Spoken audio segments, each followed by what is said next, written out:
இன்னைக்கு நம்ம இந்த வீடியோல ரொம்ப சிம்பிளான ஹோம்மேட் எக்லெஸ் பர்த்டே கேக் எப்படி பண்றதுன்னு பார்க்க போறோம். பொதுவா எக்லெஸ் கேக் அப்படினா வந்து நிறைய பேர் கர்ட் யூஸ் பண்ணிட்டு இருந்திருப்பீங்க. சோ இந்த மெத்தட் வந்து ஃபாலோ பண்ணி பாருங்க. ரொம்ப எஃபெக்டிவாவும் இருக்கும். நம்ம கர்ட் யூஸ் பண்ணி பண்ற கேக்கும் நல்லா தான் இருக்கும். இருந்தா கூட அது டே 2ல நீங்க வெச்சு சாப்பிடுற மாதிரி இருந்துச்சு அப்படினா அந்த கேக் வந்து ஹார்ட் ஆகுற மாதிரி ஆகும். சோ அந்த கம்ப்ளைண்ட்ஸ் வந்து இந்த மாதிரி மெத்தட்ல வந்து உங்களுக்கு இருக்காது. சோ ரொம்ப சிம்பிளான பர்த்டே கேக் நீங்களும் வீட்லயே செய்யணும், அதுவும் எக்லெஸ் வெர்ஷன் பண்ணனும் அப்படினா இந்த மெத்தட் வந்து சூஸ் பண்ணிக்கோங்க.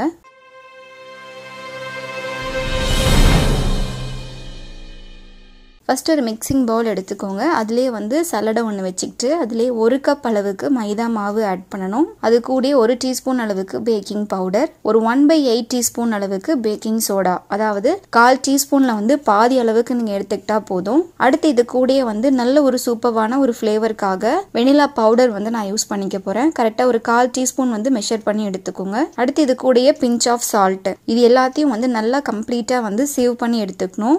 ஒரு முறைக்கு நல்லா 2 முறை வந்து நல்லா சேவ் பண்ணி சலிச்சு எடுத்துக்கிட்டீங்க அப்படின்னா உங்களுக்கு ரொம்ப பெர்ஃபெக்ட்டா கிடைக்கும். நல்லா சலிச்சு எடுத்ததுக்கு அப்புறம் இதை ஓரமா வச்சுக்கலாம். அடுத்து கேக் பேட்டர் ப்ரிப்பரேஷனுக்கு வந்து நல்லா ஃபுல் ஃபேட் மில்க்னு சொல்லுவாங்க, ஃபுல் க்ரீம் மில்க்னு கூட கேட்டாலே உங்களுக்கு கிடைக்கும். அப்படி இல்லைன்னா க்ரீம் மில்க்னு சொல்லி கேளுங்க, கிடைக்கும்.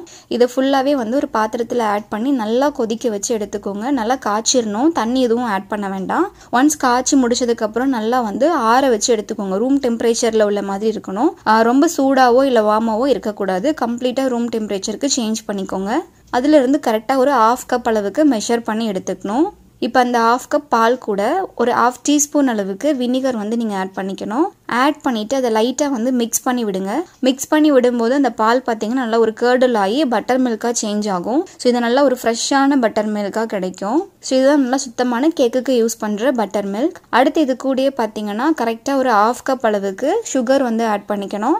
நீங்க பவுடர் சுகராகவும் ஆட் பண்ணிக்கலாம். ஆனால் பவுடர் சுகருக்கு பதிலாக நீங்க டைரக்டாவே ஒரு 1/2 கப் அளவுக்கு நார்மல் சுகராகவே ஆட் பண்ணிக்கோங்க. ஆட் பண்ணிட்டு இந்த சக்கரை நல்லா கரையிற அளவுக்கு ஒரு மிக்ஸ் கொடுத்துக்கோங்க. ஸோ நீங்க பவுடர் சுகரை ஆட் பண்ணும்போது ரைசிங் வந்து நமக்கு அவ்வளவா இருக்காது. நார்மல் சுகர் ஆட் பண்ணும்போது நமக்கு கேக்கினுடைய ரைசிங் வந்து நல்லா கிடைக்கும். அடுத்து இது கூடயே 1/4 கப் அளவுக்கு ரீஃபைண்ட் ஆயில் வந்து ஆட் பண்ணியிருக்கேன். நீங்க 1/4 கப் ரீஃபைண்ட் ஆயிலுக்கு பதிலாக 1/4 கப் அளவுக்கு நல்லா உருக்குன பட்டர் கூட நீங்க ஆட் பண்ணிக்கலாம். இதை நல்லா 3 கம்பைன் ஆகிற அளவுக்கு நல்லா மிக்ஸ் பண்ணி எடுத்துக்கோங்க. இப்போ வந்து நம்ம முன்னாடியே ரெடி பண்ணி வச்சிருந்த அந்த ட்ரை இன்கிரீடியன்ட் இருக்கு இல்லைங்களா, அதை கொஞ்சம் கொஞ்சமாக ஆட் பண்ணி ஒரே டைரக்ஷனில் ஒரு மிக்ஸ் கொடுத்துருங்க. இதில் ஓவர் பீட் கான்செப்ட்லாம் கிடையாது. நீங்கள் நல்லா வந்து ஒரு விஸ்கை யூஸ் பண்ணி நல்ல ஒரு ஃப்ளோவாக மிக்ஸ் பண்ணி எடுத்துக்கலாம். அதே மாதிரி இதுக்கு நமக்கு கம்ப்ளீட்டாக பீட்டரே தேவையும் படாது. நம்ம சின்ன ஒரு விஸ்கை யூஸ் பண்ணி நல்லா ப்ராப்பராக வந்து பேட்டரை ப்ரிப்பேர் பண்ணி முடிச்சுக்கலாம். அடுத்து இப்போ அந்த கேக்கினுடைய பேட்டர் பாருங்க எவ்வளோ நல்லா திக்காக கிடைச்சிருக்குன்னு சொல்லிட்டு, இது வந்து நான் ஒரு 5 இன்ச் ஸ்மால் டின்ல வந்து ஆயில் கிரீஸ் பண்ணிட்டு ஒரு பட்டர் பேப்பர் லைன் பண்ணிட்டு இந்த பேட்டர் வந்து நான் ஆட் பண்ணிட்டு இருக்கேன். ஸோ இந்த கேக் பேட்டர் நல்லா திக்காக இருக்கிறதுனால எல்லா இடங்கள்லையும் ஒரு ஸ்பேச்சுலா யூஸ் பண்ணி நல்லா அட்ஜஸ்ட் பண்ணி எடுத்துக்கோங்க. நெக்ஸ்ட் ஓடிஜியை 10 நிமிஷத்துக்கு முன்னாடியே ப்ரீஹீட் போட்டுருங்க. 10 மினிட்ஸ் பெல் அடிச்சதுக்கு அப்புறமா நம்ம உடனே கேக் டின்னை உள்ள வச்சுட்டு 180 டிகிரில 30ல 35 நிமிஷம் வரைக்கும் நீங்க பேக் பண்ணி எடுத்துக்கலாம். இது வந்து எக்லெஸ் கேக், அதுவும் பட்டர் மில்க் யூஸ் பண்ணி பண்ற மெத்தட் அப்படிங்கிறதுனால பேக்கிங் டைம் வந்து ரொம்ப அக்யூரேட்டா இருக்காது. உங்களுக்கு வந்து பாத்தீங்கன்னா 35 மினிட்ஸ்க்கு மேலேயும் பேக் ஆகலாம், இல்ல 35 மினிட்ஸ்க்குள்ளேயும் பேக் ஆகலாம். அது மட்டும் நீங்க செக் பண்ணிட்டு பேக் ஆயிருச்சா இல்லையான்னு சொல்லி பார்த்துட்டு எடுத்துக்கோங்க. சென்டர்ல வந்து நீங்க ஒரு சின்ன டூத் ஸ்டிக் வச்சு நீங்க செக் பண்றீங்க அப்படின்னா உங்களுக்கு அது ஒட்டாம வந்திருக்கும் இல்லைங்களா. ஸோ அதை பேஸ் பண்ணி நீங்க கேக் பேக் ஆச்சா இல்லையான்னு சொல்லி கிராஸ் செக் பண்ணிக்கலாம். அதே மாதிரி கேக் மேல பாத்தீங்கன்னா லைட்டா ஒரு கிராக் மாதிரி விட்டு வரும். இது பட்டர் மில்க் பேஸ்டு கேக் அப்படிங்கிறதுனால லைட்டா நமக்கு அந்த கிராக்கிங் இஷ்யூஸ் எல்லாமே இருக்கதான் செய்யும். மேல ஒரு கேக் லேயர் ஃபுல்லாவே ஹார்டா தான் பேக் ஆகும். கீழே ஃபுல்லா அந்த ரவுண்டும் கீழே பாட்டம்ல உள்ளதும் கொஞ்சம் ஹார்டா தான் பேக் ஆகும். மற்றபடி உள்ள இருக்கிற அந்த ஸ்பாஞ்ச் கேக் பாத்தீங்கன்னா நமக்கு சாஃப்டா தான் கிடைக்கும். கேக் நல்லா பேக் ஆயிடுச்சு. இது வந்து கொஞ்ச நேரம் ரூம் டெம்பரேச்சர்ல ஆற வச்சதுக்கு அப்புறம் கேக் டின் வந்து நல்லா கூல்டன் ஆனதுக்கு அப்புறம் இதை நம்ம டிமோல்ட் பண்ணிக்கலாம். கீழே நான் ஆட் பண்ணியிருந்த பட்டர் பேப்பர் ரிமூவ் பண்ணிட்டு மேலே உள்ள ஸ்கின் லேயரை வந்து நான் ரிமூவ் பண்ணி எடுத்துக்கிறேன். ஸோ நான் முன்னாடி சொன்னேன் இல்லைங்களா, மேலே உள்ள அந்த ஒரு லேயர் தான் நமக்கு ஹார்டாக இருக்க மாதிரி இருக்கும். மற்றபடி கேக் ஃபுல்லாகவே உள்ள நல்லா சாஃப்டாக தான் கிடைக்கும். ஒரு 3 லேயர்ஸ் நான் உங்களுக்கு போட்டு காமிக்கிறேன் பாருங்க. உள்ள அந்த கிரம்ஸ் எல்லாம் பாருங்க நல்லாவே சூப்பராக ஃபார்ம் ஆகி வந்திருக்கு. அடுத்த சுகர் சிரப் வந்து ரெடி பண்ணி எடுத்துக்கோங்க. உங்களுடைய ஸ்வீட்னஸ்க்கு தகுந்த மாதிரி நீங்க சுகர் சிரப் வந்து ப்ரிப்பேர் பண்ணிக்கலாம். கேக் போர்டில் வந்து கொஞ்சம் க்ரீம் வச்சுக்கோங்க. அதுக்கு மேலேயே ஃபர்ஸ்ட் லேயர் கேக் வைக்கணும். அப்புறம் சுகர் சிரப் வந்து ஒரு ப்ரஷ் யூஸ் பண்ணி நான் கோட் பண்ணிட்டு இருக்கேன்.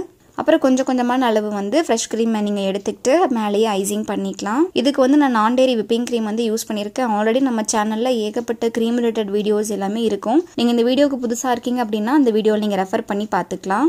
ஸோ ஐசிங் பண்ணுறது ரொம்ப ஈஸி தான். அப்படியே நீங்கள் சைட்லேருந்து ஆரம்பிச்சுட்டு மேலே வந்து கொஞ்சம் க்ரீம் வச்சு நீங்கள் அழகாக ஒரு டர்ன் டேபிளை ரொட்டேட் பண்ணிவிட்டு நீங்கள் ஐசிங் பண்ணிங்க அப்படின்னா உங்களுக்கு ப்ராப்பராக வந்துடும். அடுத்து நீங்கள் ஒரு கோட்டிங் முடிச்சதுக்கப்புறமா ரவுண்டு ஷேப்பில் உள்ள ஒரு நாசில் யூஸ் பண்ணி சின்ன சின்ன டாட் மாதிரி வச்சு எடுத்துகிட்டு இருக்கேன். இது நீங்கள் வந்து நாசில் இல்லாமையும் செய்யலாம். ஒரு பைப்பிங் பேக்கில் க்ரீம் ஆட் பண்ணதுக்கப்புறமா எட்ஜில் லைட்டாக கட் பண்ணிக்கோங்க. ஒரு சின்ன சின்ன டாட் மாதிரி வச்சு எடுத்தீங்க அப்படின்னா பார்க்குறதுக்கு உங்களுக்கு அழகாக இருக்கும்.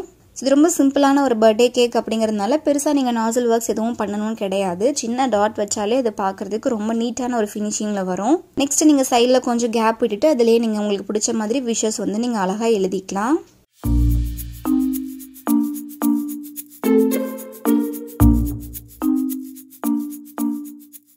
இந்த கேக்கை நான் உங்களுக்கு பீஸ் போட்டும் காமிச்சிடுறேன் பாருங்கள், இது எந்த அளவுக்கு சாஃப்டாக இருக்குன்னு சொல்லிட்டு.